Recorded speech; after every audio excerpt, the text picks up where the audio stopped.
আমার স্ত্রী সহ আমরা বাথরুমে অনেকক্ষণ ছিলাম, প্রায় 5 ঘন্টা। ছাত্র জনতার গণঅভ্যুত্থানের মুখে গত বছরের 5 আগস্ট ক্ষমতাচ্যুত হয় আওয়ামী লীগ সরকার।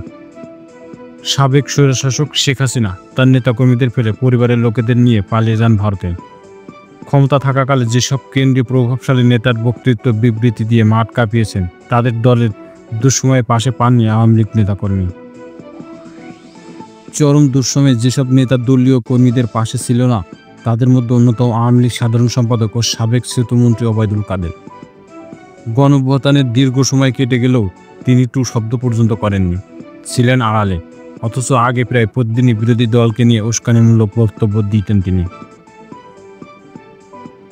সম্প্রতি ওবায়দুল কাদের মিডিয়ার সাথে কথা বলেছেন।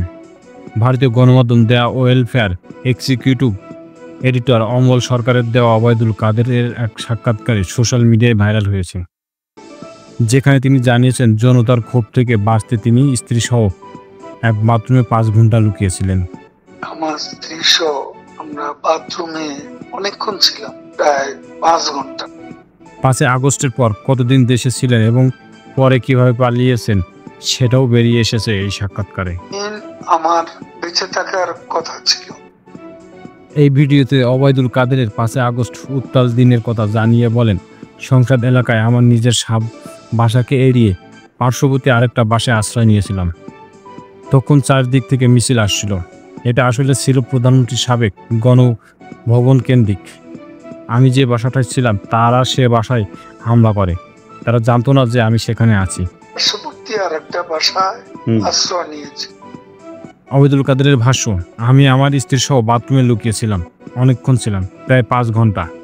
তারপর একটা পর্যায়ে তারা বাথরুমের ভিতর কমোড, বেসিন এগুলো লুটপাট করছে। আমার স্ত্রী তখন বাথরুমের দরজার সামনে দাঁড়িয়েছিলেন। তিনি বারবার বলছিলেন যে আমি অসুস্থ, যাতে করে তাদের প্রবেশ ঠেকানো যায়, কিন্তু তারা জোরপূর্বক ভেতরে ঢোকার হুমকি দিতে থাকে।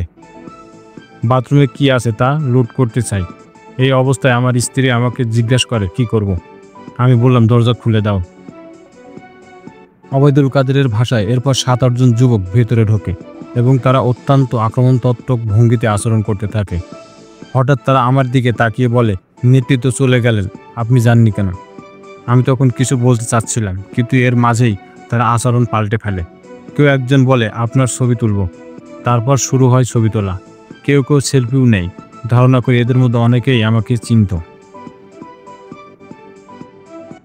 7-8 জন ছেলে ঢুকলো, খুবই আক্রমণাত্মক দৃষ্টিভঙ্গি।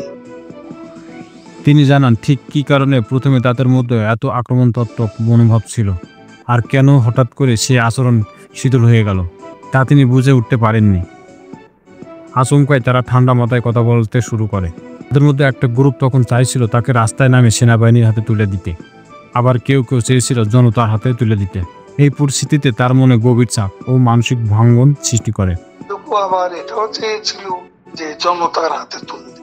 এরপর তারা তাকে একটি শার্ট, লাল পতাকা সংবলিত ব্যাস এবং মুখে কালো মাস্ক পরিয়ে সংসদ এলাকা থেকে গণভবন অভিমুখে বড় রাস্তায় হাতিয়ে নিয়ে যায়। হঠাৎ কোথা থেকে একটি খালি ট্যাক্সি বা ইজি বাইক এসে হাজির হয়। সেই মুহূর্তে রাস্তায় কোনো গাড়ি ছিল না। তিনি মনে করেন এটি হয়তো তার ভাগ্যের বিষয় ছিল।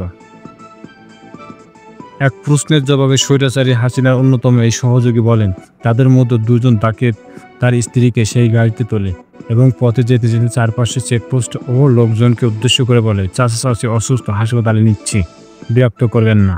এভাবেই তারা তাকে অনেক দূরের একটি জায়গায় নিয়ে যায়।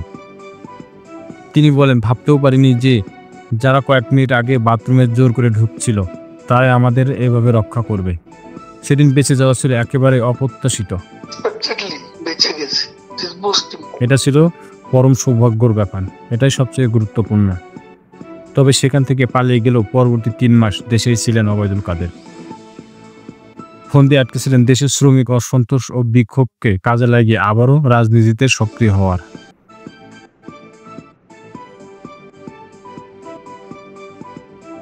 আমি যেন সতর্কভাবে এদিকে চলে আসি।